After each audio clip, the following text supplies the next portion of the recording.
So I'm happy to share God's word with you. आज मैं खुश हूँ आप सबसे परमेश्वर का वचन बांटने के लिए। We will turn to Ephesians chapter 6. हम जाएंगे इफिसियों की किताब उसके 6ठे अध्याय में। We were seeing in chapter 5 the different exhortations to husbands, wives, etc.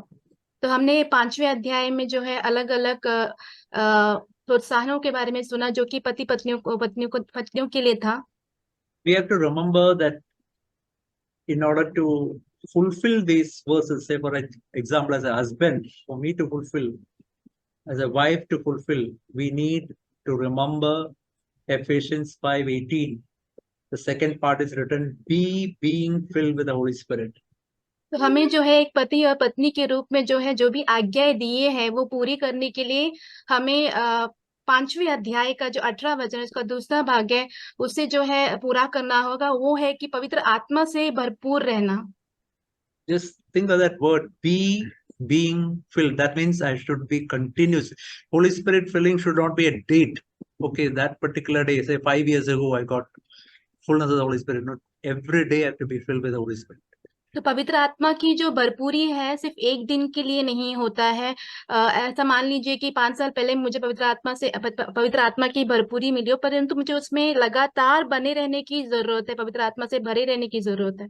There is only one condition for being filled with the Holy Spirit, that is 180-degree turn, complete repentance. तो पवित्र आत्मा से भरने के लिए सिर्फ एक ही शर्त है, वो है कि 180 डिग्री जो है हमें पूरी तरह से घूमना होगा, उसकी तरफ आना होगा।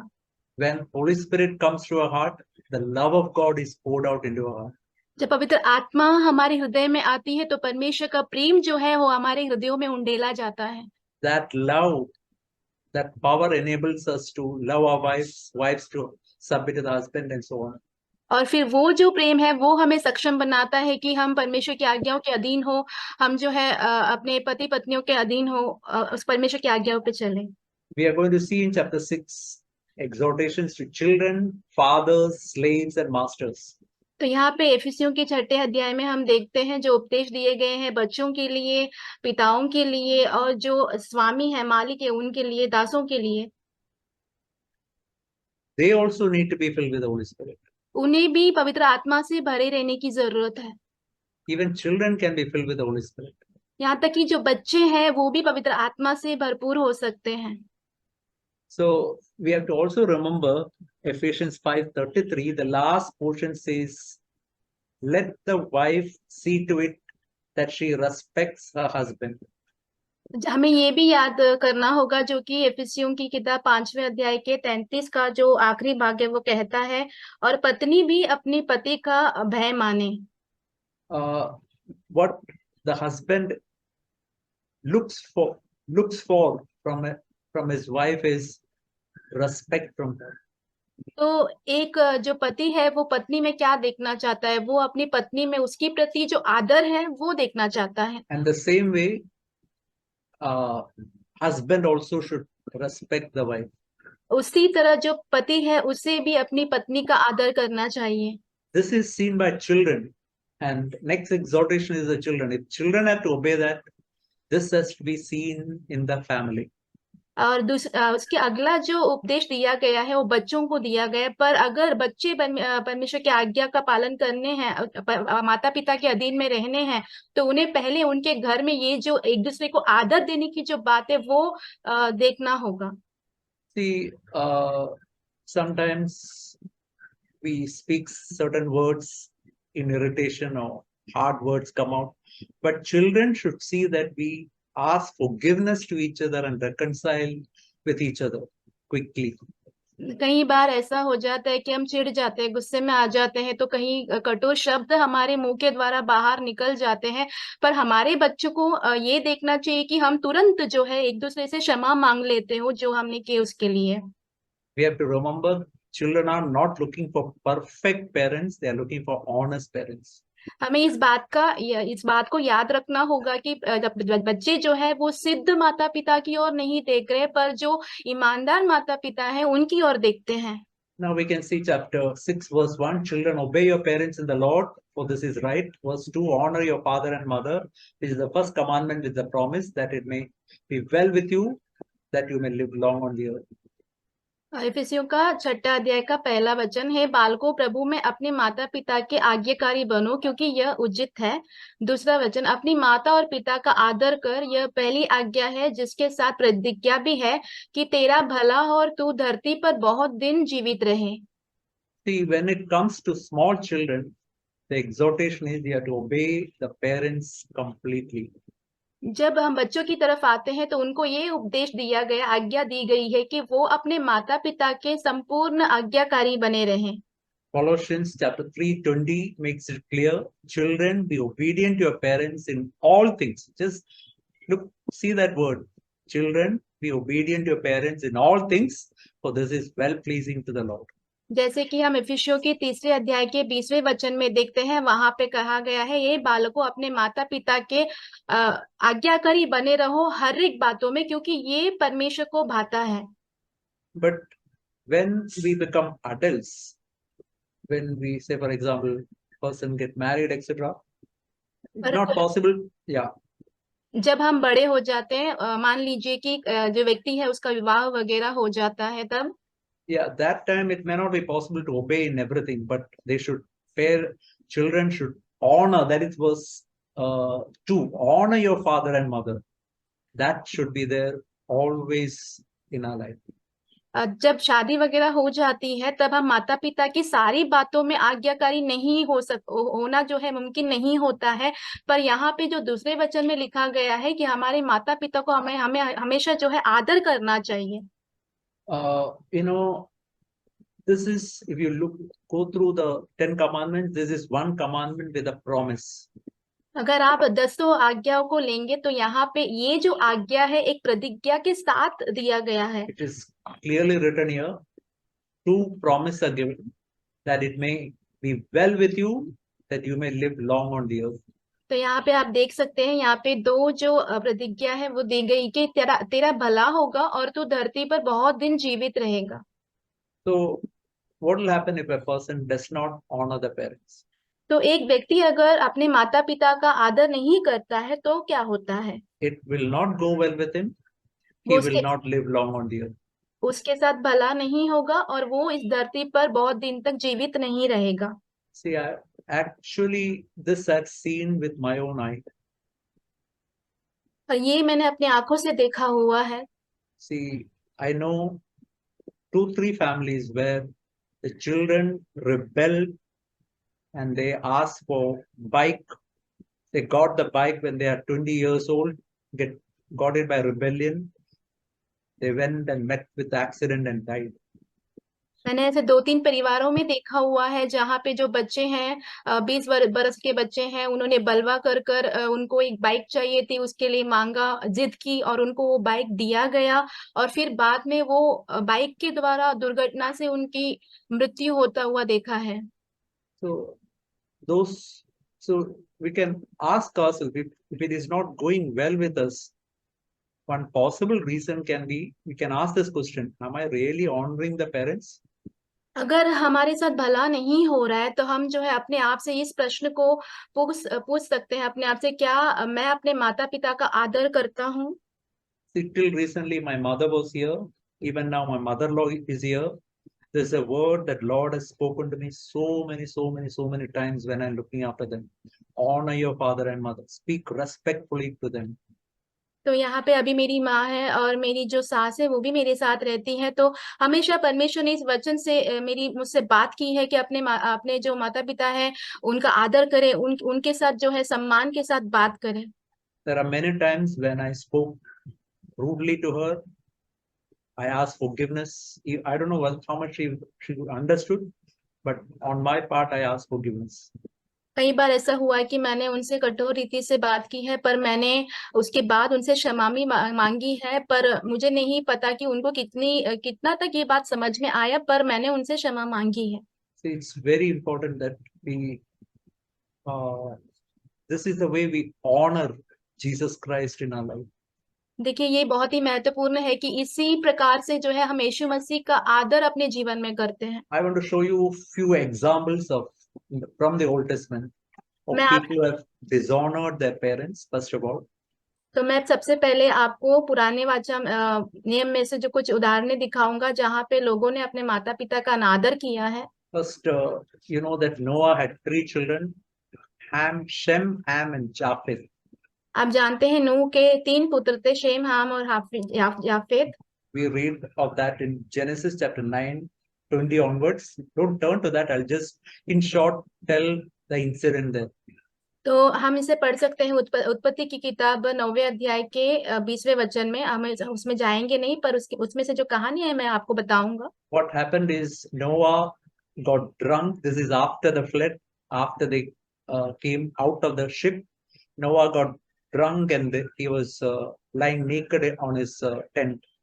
देखिए क्या होता है, ऐसा होता है कि जब बाढ़ आ जाती है उसके बाद जब वो जहाज से बाहर निकल के आते हैं तो नूह जो है वो पी कर मतवाला होकर जो है उसके तंबू में पूरी तरह नग्न सोया हुआ रहता है। And Ham saw that and went and spoke evil about his father to other people. और हाम जो है इस बात को देखता है, अपने पिता को नग्न देखता है और बाहर जाकर अपने भाइयों से जो है उनके पिता के बारे में बुरी बुरी बातें कहता है। When Shem and Japheth heard it, they turned backward. They didn't want to see the nakedness of father. They took a blanket and covered the nakedness of their father.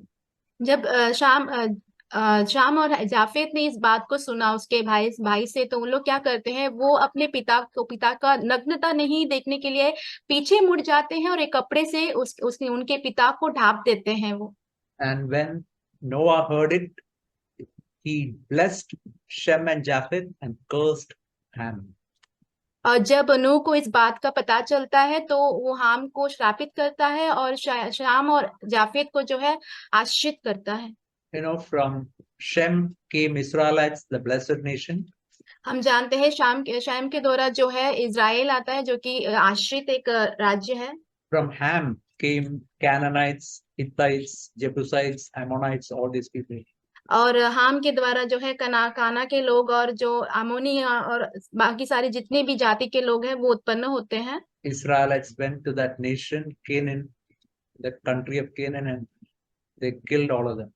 और इज़राइल जो है वो काना देश में जाते हैं, काना के देश में जाते हैं और यहाँ पे जितने भी लोग हैं सबको जो है मार देते हैं। Okay, another example is we can see in 2 Samuel chapter 15. Don't turn to that. I'll just tell the incident quickly. It's written of Absalom. और वहां पे दूसरे शमूएल की किताब 15वें अध्याय में जो है अबशलोम के बारे में लिखा गया है। उसके बारे में वहां पे क्या हुआ मैं उसके बारे में आपको बताता हूँ। See, Absalom, King David, his father was the king. And you know what Absalom was doing? This was for a period of almost maybe many years.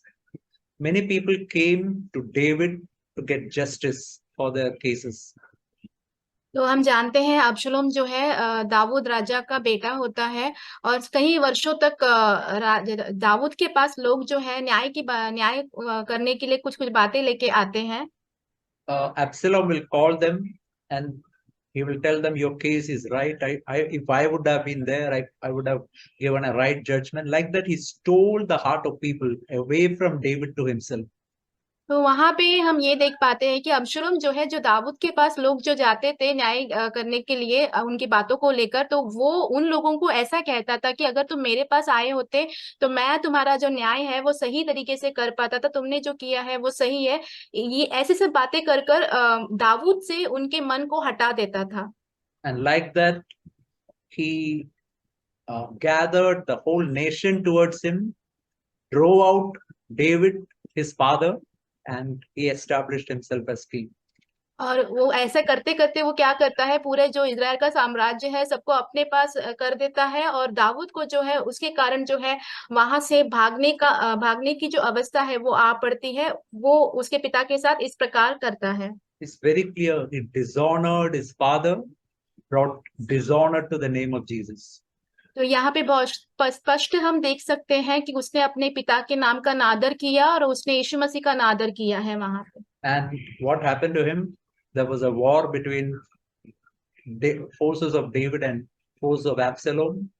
And in that war, Joab, Absalom got defeated. और बाद में क्या होता है, जो अब्शलोम के जो लोग होते हैं वो और दाऊद के साथ जितने जो सेना होती है, दोनों के बीच में लड़ाई होती है। उस लड़ाई में, उस युद्ध में जो है अब्शलोम की मौत हो जाती है, मृत्यु हो जाती है। Absalom ran away. What happened is his hair got entangled in a oak tree, and Joab, the commander of David's army, killed him. ऐसा होता है कि अब्शलोम उस युद्ध के दौरान जो है वहां से भाग जाता है, और उसका जो बाल होता है कोई झाड़ पर अटक गया होता है, और जो सेनापति होता है योआब नाम का, वो उसे वहीं पे मार देता है। You can see exactly the same thing. He could have lived up to maybe 90 years, 100 years, but he died perhaps when he was 45 or so. हम यहाँ इस बात को यहाँ पे देख सकते हैं। हो सकता है कि वो 90 या 100 बरस तक भी जीवित रह पाता, पर यहाँ पे उसकी जो मृत्यु है 45 वर्ष की उम्र में ही हो जाती है। Please remember what we saw earlier, that it may go well with you, that you may live long on the earth. तो इसके पहले हमने जो सुना था उसके बारे में आप स्मरण करते रहे कि तेरा भला हो और तू धरती पर बहुत दिन जीवित रहे। This is also true of another son of David, Adonijah. He also established himself as God in rebellion to the father, and Solomon killed him. और ऐसे ही हम देखते हैं दाऊद का जो दूसरा बेटा है अदोनिजा, वो भी वैसा ही करता है। वो अपने पिता के खिलाफ बलवा करता है, फिर बाद में सुलेमान जो है उसे मार देता है उसके दौरान। Let's see some examples of people who honored their parents. अब हम ऐसे कुछ उदाहरणों के बारे में देखेंगे जिन्होंने उनके माता पिताओं का आदर किया है। First is Joseph. I just want to show you one portion, Genesis 37:13. और मैं यूसुफ के बारे में बात करूंगा। यहाँ पे उत्पत्ति की किताब 37 अध्याय उसका 13वां वचन। His brothers went to pasture the flock in Shechem. उसके जो भाई होते हैं वो अपने भेड़ बकरियों को लेकर जो है, यूसुफ के जब भाई होते हैं भेड़ बकरियों को लेकर शकेम की तरफ जाते हैं। And his father told him, I will send you to them. That means please go to them and give them something, some food and many things like that. और जो यूसुफ का पिता है वो यूसुफ से कहता है कि तुम अपने भाइयों के पास जाना, उनसे मिला, उनको कुछ खाने पीने के लिए वगैरह देना। You know what is his reply? I will go. In the margin is written, behold me. That means here I am, I'm ready to go. Just think of that reply. और यहाँ पे मार्जिन पे लिखा हुआ है कि उसने, यूसुफ ने ऐसा उत्तर दिया, उसने उससे कहा जो आज्ञा मैं हाजिर हूँ, आपने जैसा ही बोला वैसा ही मैं करूंगा। We can see he honored his father. It went exceptionally well with him. तो हम यहाँ पे देख सकते हैं कि उसने अपने पिता का आदर किया और उसके साथ बहुत अच्छा हुआ। There is in Jeremiah chapter 35, there is a group of people called as Rehabites. और यिर्मयाह की किताब उसके 35वें अध्याय में हम देखते हैं There is a group of people called Rehabites. और वहां पे कुछ झुंड के लोग होते हैं, रेहबाइट। वहां पे कुछ झुंड के लोग होते हैं, रेकाबाइयों का झुंड होता है। They were actually descendants of Midian, or actually they're descendants of Cain. वो जो होते हैं कईन के जो है घराने से आए हुए लोग होते हैं। They are not Israelites. वो इजरायली नहीं है। God told Jeremiah one day, call these Rehabites to the temple of the Lord. तो परमेश्वर ने यिर्मयाह को कहा था कि जो रेकाबियां हैं उनको जो है परमेश्वर के मंदिर में बुलाया जाए। And place before them wine to drink. और उनके सामने दाख मधु पीने के लिए रखना। You can see that verse in verse 5. You know what they said? We will not drink, verse 6, because Jonadab, the son of Rehab, our father, commanded us, you shall not drink wine, you or your sons forever, you shall not build houses, you shall not sow seed, you shall not plant vineyard. No, whatever their father said, they exactly obeyed. तो वहां पे हम देखते हैं जो रेकाबिया जो लोग होते हैं वो वहां पे दाख मधु पीने से मना कर देते हैं। वो छठे अध्याय वचन में कहते हैं, उन्होंने कहा हम दाख मधु ना पिएंगे क्योंकि रेकाब के पुत्र योनादाब ने जो हमारा पुरखा था हमको यह आज्ञा दी थी कि तुम कभी दाख मधु ना पीना, ना तुम ना तुम्हारा पुत्र, ना घर बनाना, ना बीज बोना, ना दाख की बारी लगाना। तो उसके पिता ने उनको जो जो करने के लिए मना किया था उस सारी बातों को वो नहीं करते हुए हम यहाँ पे देखते हैं। उनके पिता का आदर करता हुआ हम देख पाते हैं यहाँ पे। God is telling Jeremiah, just see these Israelites, they are not obeying me. They are rebellious people. But look at these people who are not Israelites, who are from Canaan's descendants. See how they are obeying and honoring their fathers. तो यहाँ पे परमेश्वर स्वयं जो है यिर्मयाह से कह रहे हैं कि देखो इज़राइल जन जो है मेरे जन होने के बावजूद वो मेरी आज्ञाओं का पालन नहीं करते हैं, परंतु ये जो कनानी लोग हैं, जो रेकाबिया लोग हैं, वो उनके पिता की जो भी कहीं हुई बातें हैं उसका सही 100% जैसा कहा गया है वैसे उनकी आज्ञा मानकर चल रहे हैं, आदर कर रहे हैं। And in verse 19, 35:19, the Lord is telling Jonadab, the son of Rehab, shall not lack a man to stand before me always. तो यहाँ पे वही अध्याय के 19वें वचन में कहा गया है, रेकाब के पुत्र योनादाब के वंश में सदा ऐसा जन पाया जाएगा जो मेरे सम्मुख खड़ा रहे। See, history says that after Israelites came back in the time of Ezra and Nehemiah back to Jerusalem, these people got assimilated to Israelites and they were looking after the temple at that time. तो हम देखते हैं कि जब Israel जन जो है नहम्याह के समय पर वापस आ जाता है, तब के समय पर ये जो लोग हैं वो इज़राइल के साथ मिल जाते हैं और परमेश्वर के मंदिर को जो है चलाते उसकी देखरेख करते हैं। Now I want to show you one incident from the life of Jesus himself. अभी एक और घटना मैं आपको दिखाऊंगा प्रभु यीशु के जीवन से। John chapter 19 verse 26 and 27. यूहन्ना 19वां अध्याय उसका 26 और 27 वचन। Jesus was hanging on the cross, about to die. यीशु मसीह क्रूस पर लटके हुए थे, वो मरने पर थे। There his mother was standing and John, his disciple, was standing. वहां पे उनकी माता खड़ी थी और उनका जो शिष्य है यूहन्ना वो भी खड़ा था। And Jesus told John, here, Jesus told his mother, woman, behold your son. That means he was showing John and telling, you can go and stay in John's house. He will look after you. And he said to John the disciple, behold your mother. Just think of it. Even on the cross, he honored. Jesus was 33.5 years old, but he honored his mother. तो यहाँ पे 26 वचन में हम देखते हैं यीशु ने अपनी माता से कहा कि ये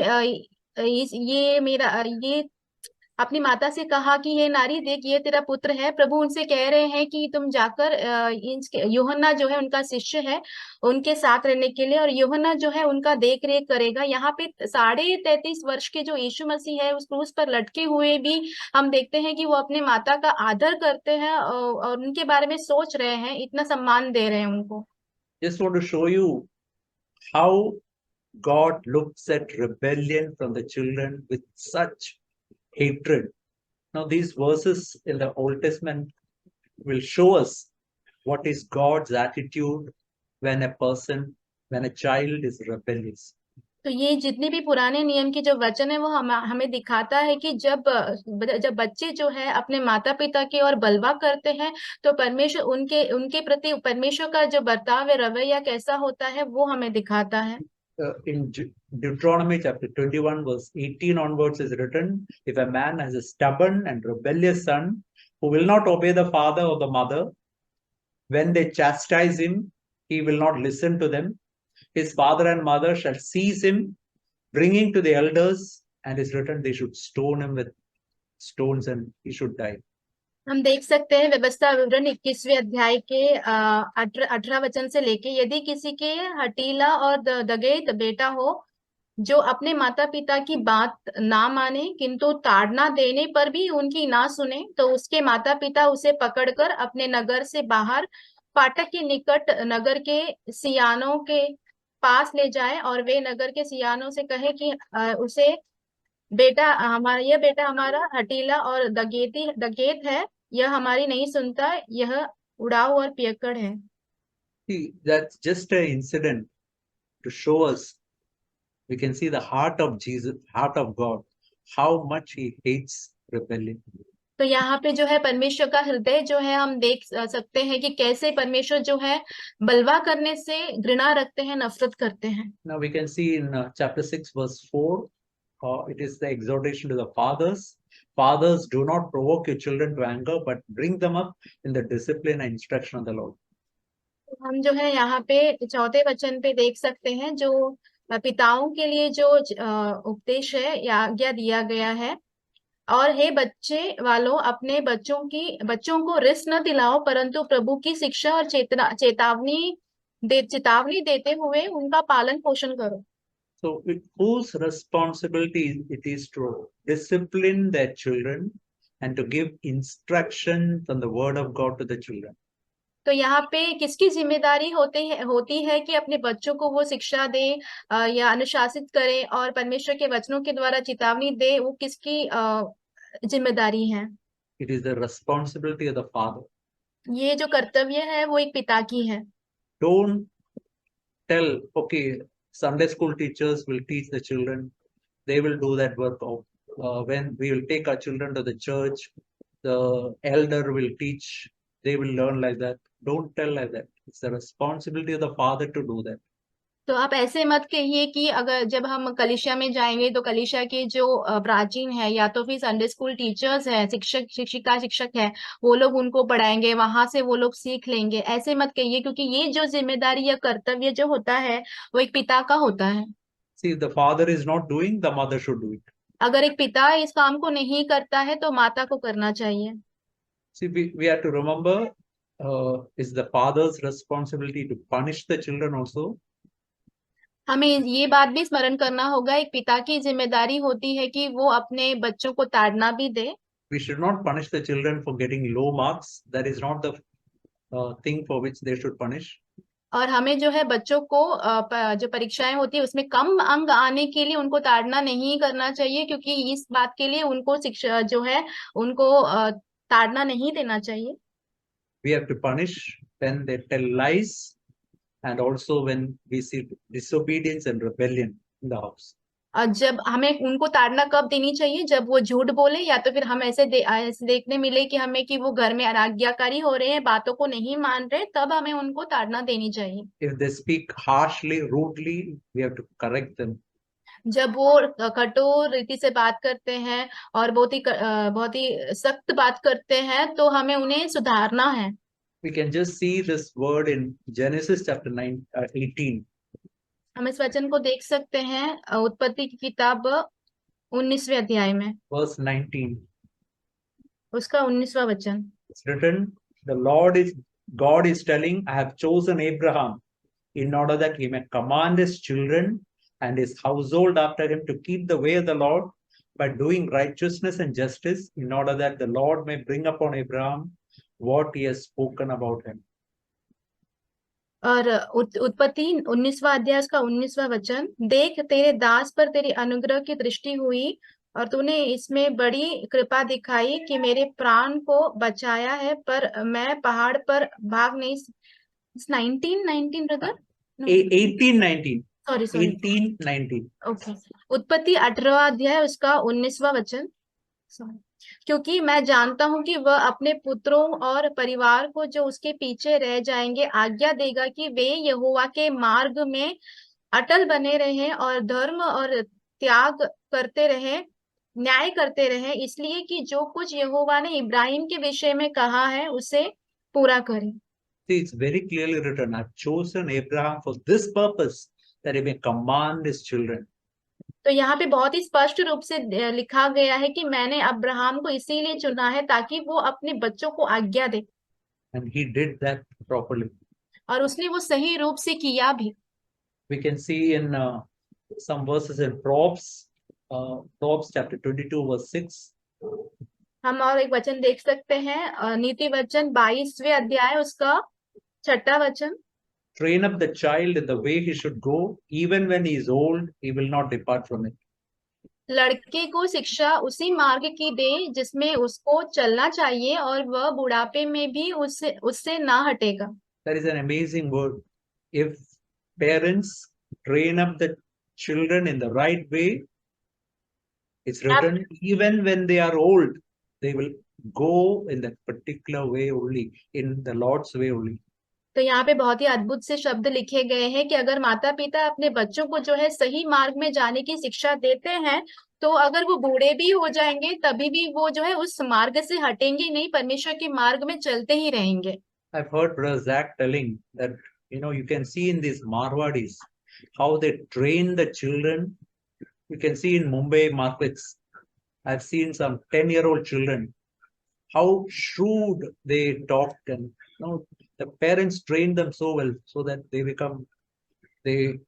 even when they are old, they become more and more shrewd and they never depart from that way. That is something from them we have to learn a lesson. Lord, I have to train my children in the way of the Lord. तो मैंने भाई Jack को इस बात को कहते हुए सुना है कि कैसे मारवाड़ी जो मुंबई में होते हैं वो अपने बच्चों को कैसे बहुत ही चतुराई से बात करना और सिखाते हैं, और जब वो मार्केट में वगैरह होते हैं तब बचपन से ही, छोटी उम्र से ही वो जो है उस तरीके से बात करते हुए ही बड़े होते हैं, और जब बूढ़े भी हो जाते हैं तभी भी उनका जो बातचीत करने का तरीका जो होता है वैसा ही होता है, उतने चालाक और चतुर होते हैं वो। You can see another word, 22, Proverbs 22:15. Foolishness is bound to the heart of the child. Rod of discipline will remove far from him. 22वें अध्याय का जो 15 वचन है, हम देख सकते हैं लड़के के मन में मूढ़ता की गांठ बंधी रहती है, परंतु छड़ी की ताड़ना के द्वारा वह उससे दूर की जाती है। Another word, Proverbs 29:15. There's a word that has come to my heart so many times when I'm bringing up children. और नीति वचन 29वें अध्याय का जो 15 वचन है, वो बार बार जब मैं अपने बच्चों को बड़ा करा तो ये वचन मेरे मन में आया है। Rod and reproof give wisdom, but a child who gets his own way brings shame to his mother. छड़ी और डांट से बुद्धि प्राप्त होती है, परंतु जो लड़का यूं ही छोड़ा जाता है वह अपनी माता की लज्जा का कारण होता है। That means a child who gets his own way, that means the father did not train him. He has got his own way. He goes his own way. He will bring shame to his mother. तो इसका मतलब ये हुआ कि अगर एक पिता ने अपने बेटे को जो है सही शिक्षा नहीं दी और वो जो बेटा जो है अपनी ही मनमानी पे चलता रहा, तो आगे जाके वो अपनी ही मनमानी करते हुए वो माता की लज्जा का कारण बन जाता है। We saw the case of Adonijah earlier. Adonijah, it's written, if you read First Kings chapter 1 verse 6, it's written, David never corrected him properly. तो हम अगर पहला अध्याय उसके 6 वचन में देखेंगे, अदोनिजा के बारे में लिखा हुआ है कि दाऊद ने उसको कभी भी सही शिक्षा या ताड़ना सुधारने की बात नहीं दी। Verse 17, 29:17, correct your son, he will give you comfort, he will also delight your soul. 29वें वचन का 17वां अध्याय नीति वचन, अपने बेटे की ताड़ना कर, तब उससे तुझे चैन मिलेगा और तेरा मन सुखी हो जाएगा। You know what is written about God's punishment to his children in Hebrews chapter 12:4? इब्रानियों के 12वां अध्याय उसके 4 वाक्य में परमेश्वर अपने संतानों को जो ताड़ना देते हैं उसके बारे में क्या लिखा हुआ है, क्या आप जानते हैं? Written, there's an amazing word written. He scourges every son whom he receives. इब्रानियों 12वां अध्याय Verse 6, sorry, verse 6. उसका 6वां वचन, क्योंकि प्रभु जिससे प्रेम करता है उसकी ताड़ना भी करता है।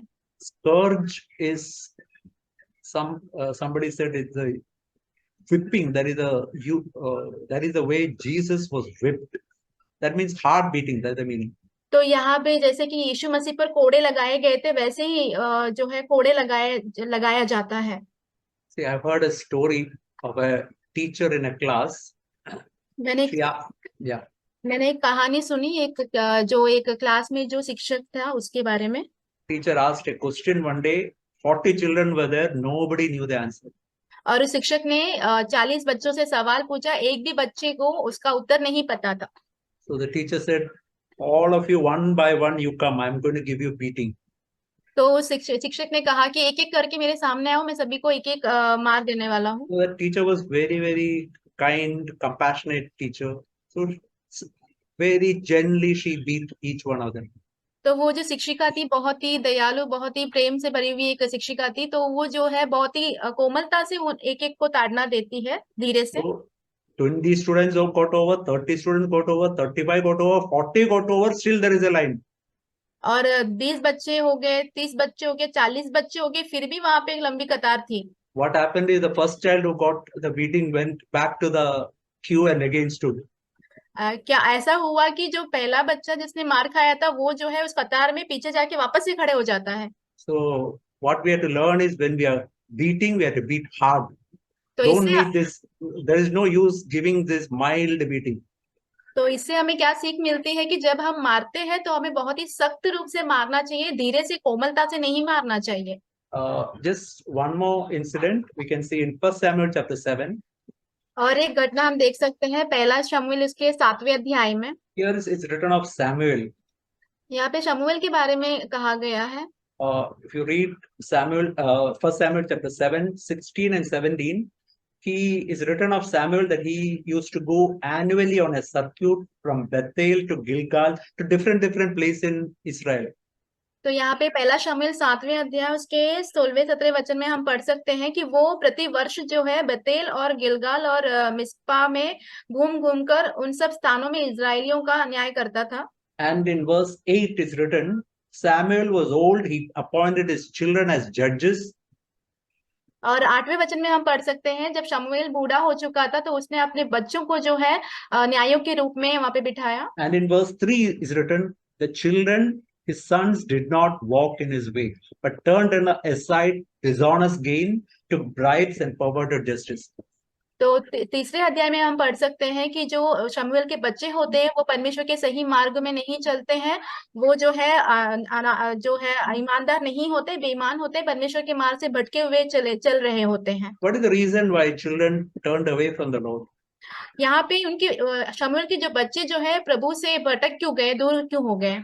The reason is because their father Samuel was very busy with the Lord's work. He did not have time for his children. तो कारण ये था कि उनका पिता शमूएल जो था परमेश्वर के कामों में इतना व्यस्त हो गया था कि उसके पास अपने बच्चों के लिए समय नहीं था। It's possible that we can also, as parents, we can be very busy with the work and different things. We don't spend time with the children.